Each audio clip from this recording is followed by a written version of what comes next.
A K Abhilash, good evening. A K Abhilash, ഞെട്ടിക്കുന്ന കണക്കാണ് പുറത്തു വന്നത്. 2 മാസം കൊണ്ട് 10 പേർക്ക് ഒരു സ്ഥലത്ത് മാത്രം വ്യാപിച്ചിട്ടുണ്ടെങ്കിൽ എത്രത്തോളം ആളുകൾക്ക് ഇത് ബാധിക്കാൻ ഇടയുണ്ട് എന്നുള്ളത് സർക്കാരിനെ ആശങ്കപ്പെടുത്തുന്നില്ലേ? ഡോക്ടർ അരുൺകുമാർ, ആശങ്കപ്പെടുത്തുന്ന ചില വിവരങ്ങൾ തന്നെയാണ് മലപ്പുറം വളാഞ്ചേരിയിൽ നിന്ന് വരുന്നത്. അതായത് 10 പേർക്കാണ് ഇപ്പോൾ HIV രോഗബാധ സ്ഥിരീകരിച്ചിരിക്കുന്നത്. ഇതിൽ പ്രധാനമായും 2 മാസങ്ങൾക്ക് മുമ്പ് HIV രോഗബാധിതനെ കൗൺസിലിംഗ് നൽകിയതുമായി ബന്ധപ്പെട്ട് വന്ന വാർത്തയുടെ അടിസ്ഥാനത്തിലാണ്, അല്ലെങ്കിൽ അത്തരത്തിലുള്ള വിവരത്തിൻ്റെ അടിസ്ഥാനത്തിൽ നടത്തിയ പരിശോധനയിലാണ് 10 പേർക്ക് ഇത്തരത്തിൽ രോഗബാധ സ്ഥിരീകരിച്ചിരിക്കുന്നത്. ഇതിൽ 7 മലയാളികളാണ്, അതോടൊപ്പം തന്നെ 3 അന്യസംസ്ഥാന തൊഴിലാളികളാണ്. ഏതായാലും ഈ ബ്രൗൺ ഷുഗർ കുത്തിവെക്കുകയും പരസ്പരം സിറിഞ്ച് കൈമാറുകയും ചെയ്യുന്നതിലൂടെയാണ് ഇത്തരത്തിൽ രോഗബാധ ഉണ്ടായിരിക്കുന്നത് എന്നാണ് വ്യക്തമാവുന്നത്. പ്രധാനമായും ഇത്തരത്തിൽ ബ്രൗൺ ഷുഗർ കൈമാറ്റം ചെയ്യുന്ന ഏജൻസികൾ തന്നെ ഉപയോഗത്തിന് ശേഷം സിറിഞ്ചുകൾ തിരികെ നൽകണമെന്ന് നിർദ്ദേശിക്കാറുണ്ട്.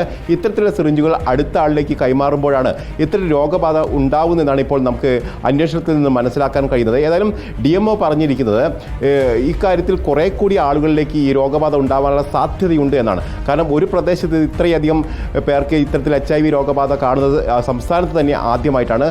ഏതാണ്ട് 10ഓളം പേർക്ക് സംസ്ഥാനത്ത് ഓരോ മാസവും ഇത്തരത്തിൽ രോഗബാധ സ്ഥിരീകരിക്കാറുണ്ട് എന്ന് പറയുമ്പോൾ പോലും ഈ കണക്ക് വലിയൊരു കണക്കാണ്. കാരണം വളാഞ്ചേരിയിൽ മാത്രമാണ് ഇപ്പോൾ ഇത്തരത്തിൽ 10 പേർക്ക് ഒരുമിച്ച് രോഗബാധ സ്ഥിരീകരിക്കുന്ന ഒരു സ്ഥിതിവിശേഷത്തിലേക്ക് എത്തുകയും ചെയ്തിരിക്കുന്നത്. ഏതായാലും കൂടുതൽ പേർക്ക് പരിശോധന നടത്തുമ്പോൾ ഇനിയും HIV രോഗബാധിതരെ കണ്ടെത്താനുള്ള സാധ്യതയുണ്ട് എന്ന് തന്നെയാണ് DMO വ്യക്തമാക്കുകയും ചെയ്യുന്നത്.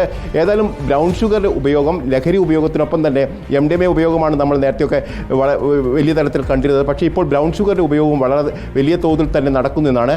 അതോടൊപ്പം തന്നെ ഇത് വിതരണക്കാർ ഈ സിറിഞ്ച് തിരിച്ചു വാങ്ങുകയും മറ്റുള്ളവർക്ക് നൽകുകയും ചെയ്യുന്നതിലൂടെയാണ് ഇപ്പോൾ രോഗബാധ ഉണ്ടാവുന്നതെന്നാണ് മനസ്സിലാക്കാനും കഴിയുന്നത്. Okay, thank you. A K അഭിലാഷാണ് വിവരങ്ങൾ നൽകിയത്. ഞെട്ടിക്കുന്ന വിവരമാണ്. എത്ര പേരിലേക്ക് അത് പടർന്നിട്ടുണ്ടാവാം എന്നുള്ളതാണ് ആശങ്കപ്പെടുത്തുന്നത്. നിലവിൽ 2 മാസത്തിനിടയിൽ 10 പേരെയാണ് HIV ബാധിതരായി കണ്ടെത്തിയിരിക്കുന്നത്. ഒരേ സോഴ്സിൽ നിന്നാണ് ഇവർ ലഹരി ഉപയോഗിച്ചത് എന്നാണ് ഇപ്പോൾ ലഭിക്കുന്ന വിവരം.